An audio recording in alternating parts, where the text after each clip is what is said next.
Magandang araw po sa ating lahat.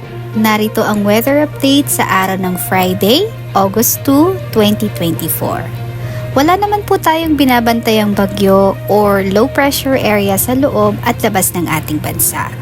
Pero ang southeast monsoon or hanging habagat ay umiiral dito sa western section ng Visayas at Mindanao.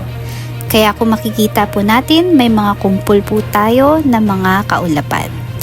Kaya asahan po natin makakaranas ng maulap na papawirin na may mga kalat-kalat na pag-ulan dito sa may Palawan, Western Visayas, Negros Island Region, Zamboanga Peninsula, pati na rin dito sa may Basilan.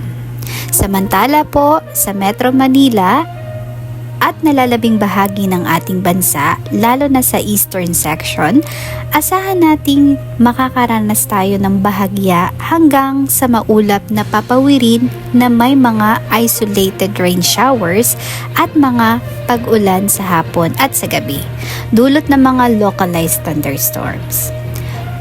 Para naman sa magiging panahon natin bukas dito sa Luzon, nakikita po natin maaliwalas po tayo sa buong Luzon. Pero asahan din po natin yung mataas na tsansa ng mga pag-ulan sa hapon at sa gabi.